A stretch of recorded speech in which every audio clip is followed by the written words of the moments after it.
chant, ensemble appris en révélation.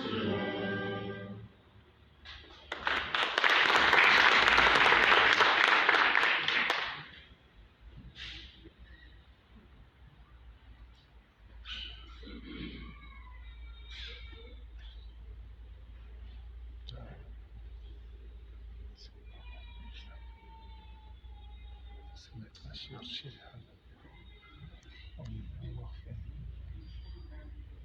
Cet appareil de stockage révolutionnaire a sa de famille enseignée. Ce petit périphérique a la meilleure solution.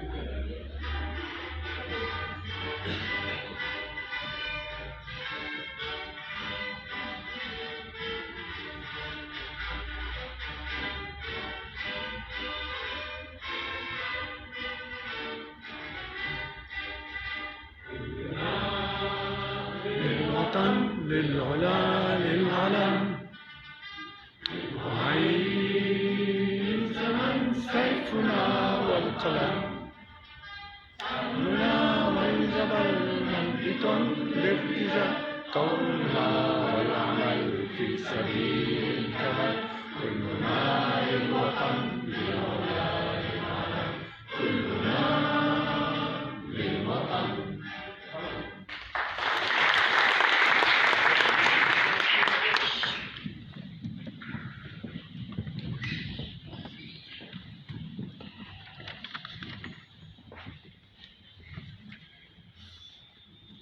Excellences, Mesdames et Messieurs, bienvenue à toutes et à tous. Je voudrais tout d'abord, au nom de la BLO et en mon nom personnel, adresser nos plus vifs remerciements et notre gratitude à Monsieur le maire, M. Francis Pinel, qui a bien voulu mettre à notre disposition cette belle salle. La DLO continue sur sa lancée et se positionne sur des projets de haute importance pour le Liban et la diaspora. Ce soir, notre 5e table ronde a pour thème la gouvernabilité du Liban de demain. Nous avons traité dans les 4 tables rondes précédentes la récupération de la souveraineté, la diaspora acteur de la reconstruction du Liban, les frontières maritimes sud du Liban, ainsi que l'état de droit et la récupération de l'argent spolié. Le Liban de demain a besoin d'hommes d'État dévoués, humbles, qui acceptent de prendre la dernière place, qui viennent pour servir et non pas se servir, qui éclairent les Libanais par leur sagesse, qui ont une oreille qui écoute les aspirations et les souffrances du peuple. Car celui qui écoute devient celui qu'on écoute. Sur ce, je déclare ouverte la 5e table ronde et vous présente nos intervenants. Maître Salam Abdessamad, docteur en droit expert auprès des Nations Unies, président du comité État de droit de la DLO. Professeur Antoine Sadra, titulaire de la chaire UNESCO d'études comparées des religions, de la médiation et du dialogue Université Saint-Joseph, ancien membre du Conseil constitutionnel. Maître Choukri Sadel, magistrat, ancien président du Conseil d'État, ancien président de l'AMINI internationale de Belgique, officier de la Légion d'honneur. Malheureusement, l'ancien ministre Al-Bani n'a pas pu se joindre à nous et c'est Maître Antoine Zahra qui traitera le sujet. Général Khalil Hello, général à la retraite, vice-président de l'association Liban Message, président du projet Convention que signifie l'armée nationale, qui traitera ce sujet. Et Naoum Abdelhaché, président fondateur de la DRO, président fondateur de Lebanese International Platform, de l'association Expansion des Libanais au-delà des mers, ancien président de l'AMINI UAJ France. Nous passons à présent au cœur du sujet et je donne la parole à Maître Salam Abdessamad.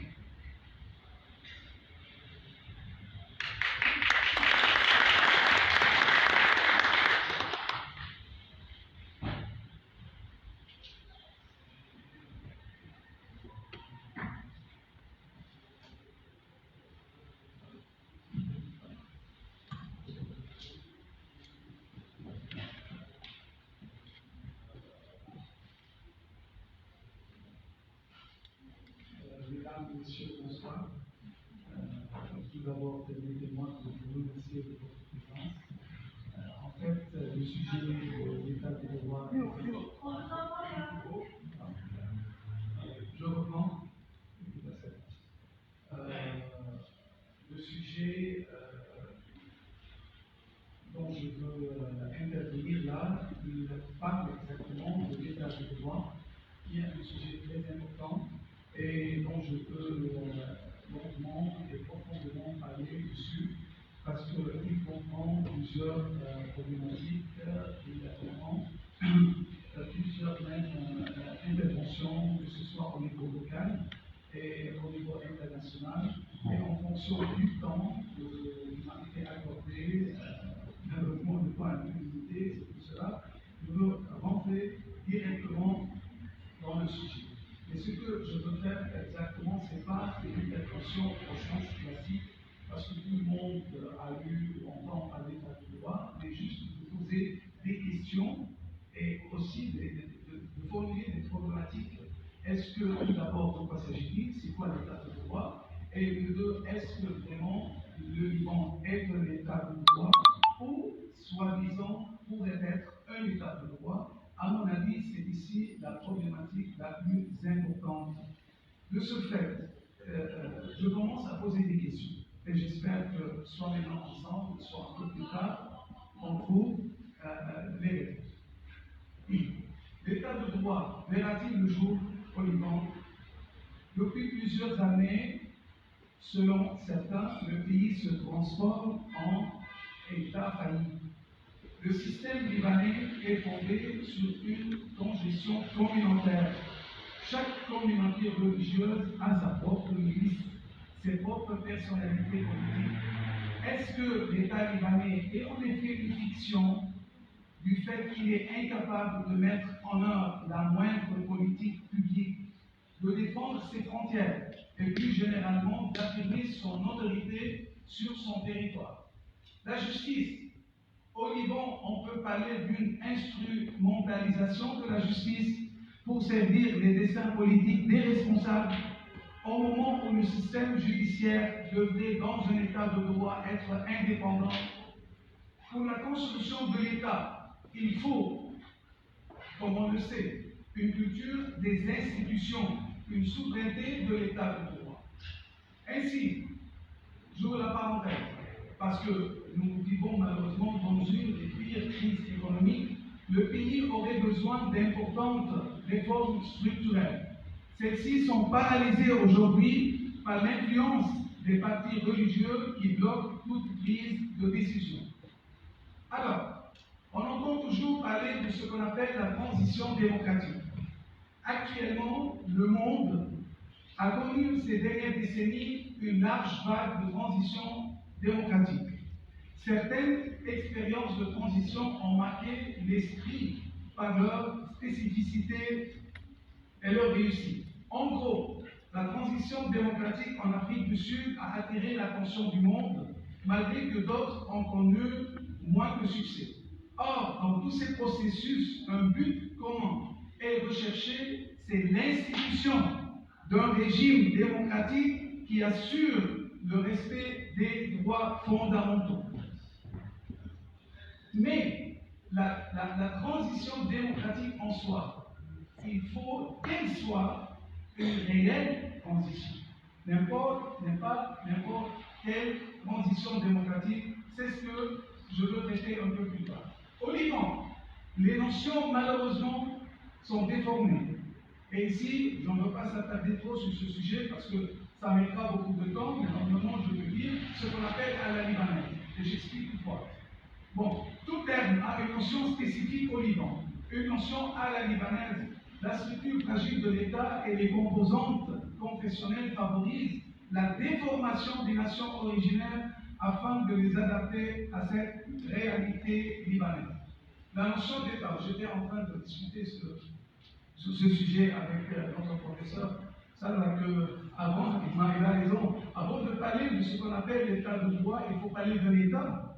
Est-ce que l'État libanais, malheureusement, au compte de franco-libanais, je souffre de s'en parler, mais est-ce que vraiment on a un État? Donc d'abord, il faut expliquer les éléments de l'État et faire une application, comme dans un cours magistral, on explique en disant qu'il y a la formule, application, application, et là, il faut expliquer d'abord c'est quoi l'État, grosso modo, et ensuite, on applique ces éléments-là sur le Liban. Est-ce que vraiment le Liban est un État de droit qu'on dit normalement? Alors, comme tout le monde le sait, la notion de l'État englobe les trois éléments indispensables.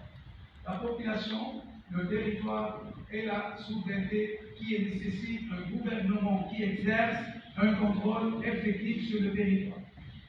Explication rapide et critique. L'on se doute effectivement de l'existence du premier élément, l'élément population. Pourquoi? Il existe plutôt au Liban des populations, selon l'article 9 de la Constitution libanaise dans sa version française, c'est-à-dire des confessions, malheureusement, et non pas une population unie qui partage les mêmes valeurs. C'est donc, de deux, le deuxième élément, les éléments de territoire et de souveraineté. Le territoire libanais a été divisé, voire déchiré entre les Libanais, que ce soit pendant la guerre civile, en l'absence d'une véritable souveraineté exercée par l'État sur son territoire. Même après la fin de la guerre civile, le Liban a souffert de l'occupation de plusieurs occupations, entre autres l'occupation israélienne et la tutelle syrienne, bon, etc. Je ne veux pas m'attarder dessus. Et troisième élément, l'absence d'un contrôle effectif sur la totalité de son territoire. La présence de milices armées de toutes sortes ne permet pas d'évoquer un contrôle effectif de l'État. La notion d'État en tant que forme d'organisation politique qui englobe toutes ces composantes, qui les orchestre, les gouverne et les protège, est absente au Liban. La structure de l'État fragilisée par le confessionnalisme politique sur lequel on va trop parler, discuter et expliquer, parce qu'à mon avis, il est une des plus graves problèmes que notre pays souffre. Donc, le confessionnalisme politique a changé ce pays en un État féodal qui condamne, qui fonctionne selon les intérêts des confessions qui forment des entités constituant presque des États dans l'État. Dès lors, la notion d'État dans le sens strict, dans le sens correct du terme, n'existe pas au Liban. C'est une constatation. J'espère que je suis dit. Les Libanais n'ont pas réussi à construire un État. La confession prévaut sur la citoyenneté. Ce sont, et selon certains auteurs, ce sont des Achaïr et Kabaïr à la Liban. Achaïr et Kabaïr, malheureusement, et c'est l'appellation, la notion qu'on connaît souvent. La logique d'État est absente. Donc, aussi, je dois aller plus vite. La notion d'État de droit, c'est quoi l'État de droit? Le terme d'État de droit est utilisé ces derniers temps de façon abusive. Il est temps de le remettre à sa place, ici, normalement, à travers cette argument qui est important, et de contester la déformation de cette notion. Bon, bien sûr, l'État de droit, comme notion, comme évolution, c'est une longue histoire. On n'a pas le temps d'expliquer tout ça, mais juste ce que je peux dire, c'est que l'État de droit est un État soumis, si vous le permettez en arabe, Dawlat al-Qanoun wal Mu'assasat, l'État de droit. C'est-à-dire, j'explique en français, l'État de droit est un État soumis au droit et fondé sur la prééminence de celui-ci. Dans cet État, l'ordre juridique est structuré par un principe constant, celui de la hiérarchie des normes, et pas des pistons, de recommandation, la confession, etc. Alors, dans cet ordre-là, les individus disposent de voies de recours juridictionnelles. Pas de détour. Je continue. L'état de droit au Liban. Bon, c'est ici la problématique. L'état de droit n'est pas seulement une figure théorique, comme on vient de mentionner tout à l'heure. Il implique bien un certain modèle d'organisation politique soumis, dans son évolution ultime au droit. C'est une organisation politique qui englobe un ensemble de valeurs et un mode de fonctionnement institutionnel et juridictionnel, théorique et pratique. ces critères, malheureusement, sont loin d'être réalisés au Liban. Alors, est-ce que l'accord de Paris, en 2 mots, a-t-il vraiment apporté le concept de l'état de droit pour le Liban et pour les Libanais? En gros, comment les réformes pourraient réussir? C'est une question qui se pose. La transition vers l'état de droit au Liban ne se réalise pas par une réforme constitutionnelle partielle insuffisante, ni par la simple création d'un conseil constitutionnel. En l'absence d'une véritable réforme qui consacre théoriquement et pratiquement les piliers de l'état de droit. Alors, il faut assurer, et c'est très important, ou plutôt c'est le contraire, donc c'est très important de savoir que le non-respect du principe de séparation des pouvoirs et de l'indépendance du pouvoir judiciaire, ainsi que la difficulté de la coexistence entre les structures féodales et les institutions modernes de l'État. Le féodalisme de l'État de droit ne marche pas. Il faut qu'on choisisse. Bon, en 2 mots, c'est quoi les obstacles qui empêchent cette transition? C'est pas donné, hein, et on ne peut pas les citer pratiquement. Il faut avoir un certain temps pour les expliquer, mais ce que je peux dire, c'est qu'on peut faire une petite catégorisation dans le sens qu'il y a des obstacles à ordre théorique et d'autres à ordre inhabituel. En 2 mots, la construction de l'état de droit n'est réalisable que par l'engagement d'un processus transitoire basé sur des piliers solides afin de garantir la réussite de la transition. Alors, les dispositions principales de la réforme amenées par l'accord d'Ottawa en 1990 n'ont pas été appliquées. Pourquoi? Parce que les politiciens réclament toujours leur mise en œuvre. Oui, bien sûr, il faut qu'on applique l'accord d'Ottawa et qu'il y a des réformes à respecter, il faut faire tel, mais ce sont des paroles. Malheureusement, personne n'est déterminé ni avec la détermination de travailler sur l'application, la mise en œuvre des réformes par l'accord d'Ottawa. Alors, donc, quelles sont les raisons théoriques et les raisons inhabituelles? En 2 mots, ni l'accord de Paris, ni la Constitution réformée en 1999 ne peut constituer, à mon avis, un acte fondateur de la transition. Les 2 textes, pourquoi? Parce que les 2 textes n'ont pas déterminé d'une façon bien définie le processus transitoire. Donc j'avais vraiment envie de parler des avantages de l'accord de Paris et des inconvénients. Mais ça se voit que le temps passe.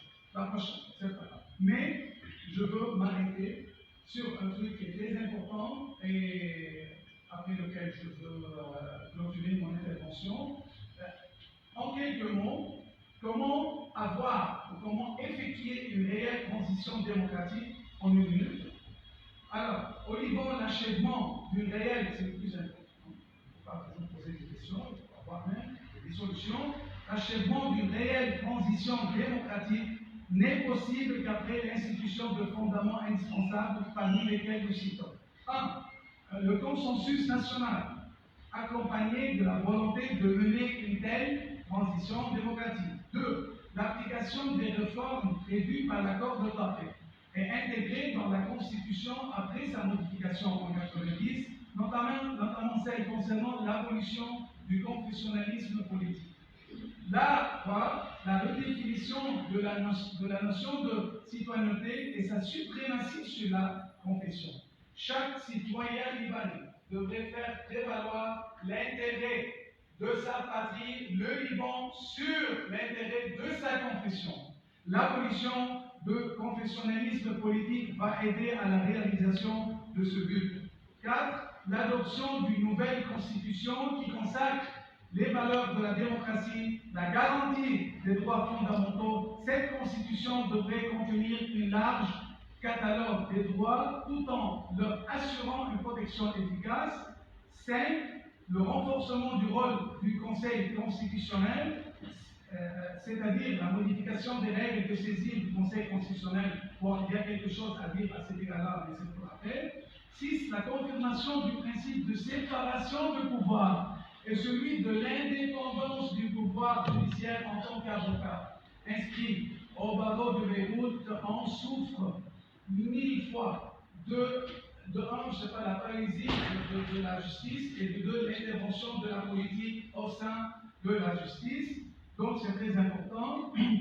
C'est la réforme de la loi électorale en adoptant, et c'est très important, sur une loi basée sur le système de scrutin proportionnel pendant un certain temps afin de permettre la représentation de la plupart des partis politiques. Enfin, l'étude de la possibilité de la représentation des Libanais résidant à l'étranger au Parlement par l'octroi d'un certain nombre de sièges. Donc, en tout, c'est ce que je veux dire. Il y a pas mal de choses à ajouter, mais je veux conclure en vous disant merci beaucoup de votre intervention et à la prochaine. Merci.